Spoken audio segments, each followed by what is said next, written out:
Alright, hello everybody. This is for my Unit 9 final presentation, and here is my first picture. Let's see, I'm sorry.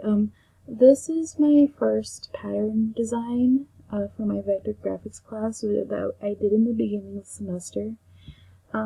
They're supposed to be diamond-like flowers, and I did use the rectangle tool, and I added a little yellow circle in the center of the petal design just to add that pop of color to them. I ended up I created one of these, and then I would rotate it, and I would just continue the pattern along, and then I aligned, once I finished, I aligned them all together to make this pattern. Alright, my second picture is a steamed dumpling. I also did this with my, in my vector graphic design class. I did use the mesh gradient tool for the outer part, and I just used the pen tool for the rest of it. Other than that, there's really not much to say about this design other than he is a steamed dumpling. Alright, this is my iced cupcakes logo design. I added colorful sprinkles, like pastel color sprinkles here, and a cookie straw, just to give off that vibe that like different kinds of cupcakes can be sold there, just not generic ones, I suppose. And the establishment date right here says 1984. I mean, it's not really a real cupcake place, so I just kind of added that there. And the slogan is happiness in your hands, because normally cupcakes are sweet and they make people happy. And this is one of my other first Adobe Illustrator designs here. It's a robot bunny, and I actually like how this one came out. I put little stars for the eyes just to give it that more animated look to it, and I did add like gradient shine along the ears and the face areas just to give off that illusion of like metal, because it is a robot, and robots are normally made out of metal. I used the basic tools and like shapes here for the head and the body, and the curvature tool for like the feet and everything else. But I have to say that this did come out for my first time in a while using Adobe Illustrator, especially since it was supposed to be a dog last minute, and I just decided to make it into a bunny. Alright, this was supposed to be a potential submission for my vector graphics class also. It was originally supposed to be Papa's Pop, but I misunderstood the instructions, so I went ahead and just saved the soda bottle anyway, because originally it was supposed to be a retro style shake shop, but like I said, I misunderstood that part. So I kept the bottle outline, then I just decided to recreate my own, and I renamed it Soda Pop instead, just the generic Soda Pop brand. But yeah, I mean, this was just another, I guess, random design. And this is another random design also. I did this for fun because originally I was just practicing the mesh gradient tool within the drink right here. I actually kind of like how this came out, especially for it being a random logo.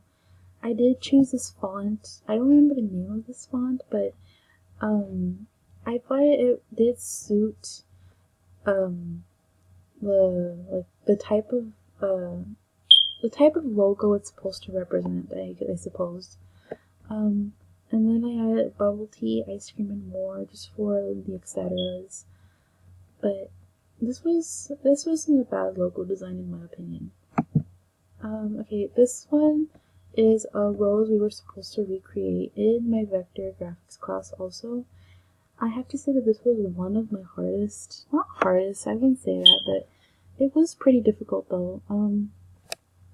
Especially like we were using the mesh gradient tool, and I had problems in the center right here, especially when it got to the smaller petals. Especially like placing the points where I wanted the shading to be at also. But after that, I did touch it up a little bit, and I did add some extra leaves right here also. And after that, I did end up getting the hang of the mesh gradient tool. I guess it's not too bad for a recreation of a rose, because we did get a picture of a rose and we had to recreate it in this image. So that is that. And this illustration, this design was, I did this in 2015 in my advanced graphic design class, and it was supposed to be a logo for a pet store. I remember that much, and I think we did use Adobe Illustrator for this project.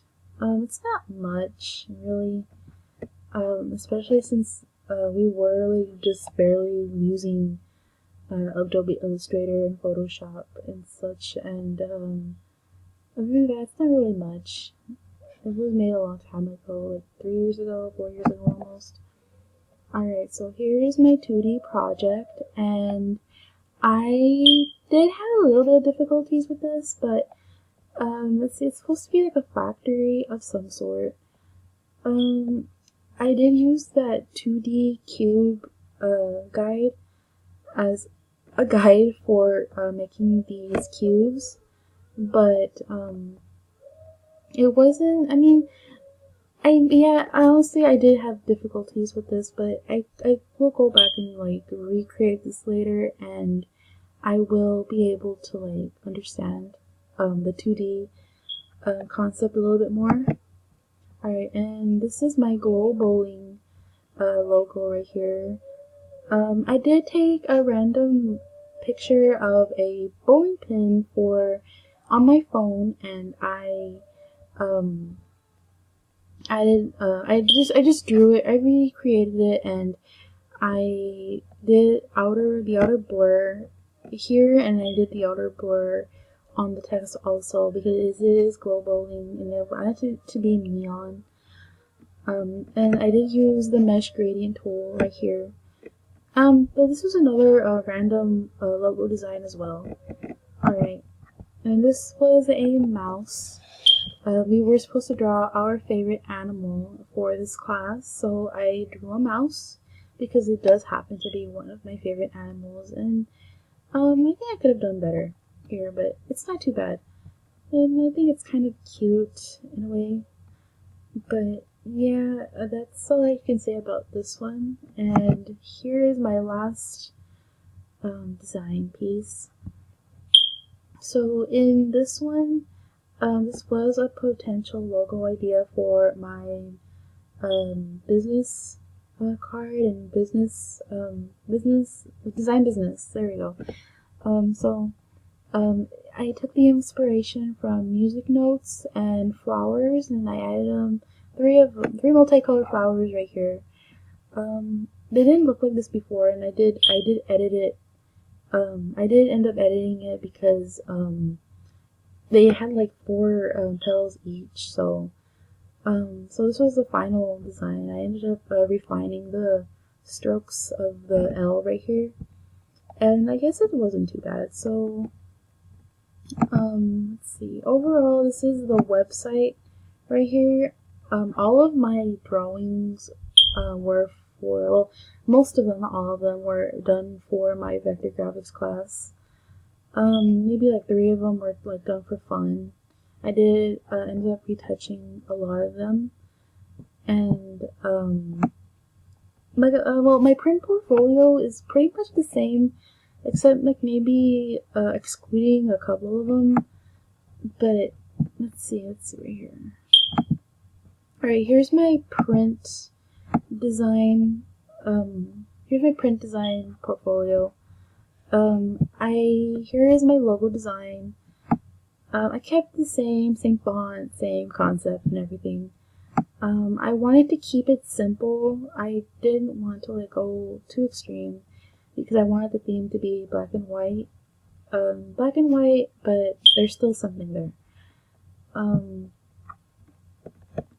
So, basic font here, and then, like I said, it's the same as my website, and the only thing here, this is my pattern design. I did cut out a portion of it so it can fit into the box right here, because I saw that before it still fit, but it didn't, the text was really hard to read and it looked really weird, but I went ahead and just cut out a portion of it and wrote the text right here, so now it should be a little bit more easier to read.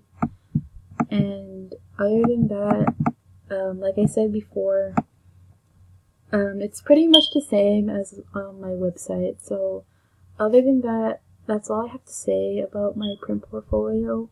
I felt that, I did have trouble with InDesign, like I mentioned in my other video, but I think over time, it will be easier to use. And other than that, I think I'm done. And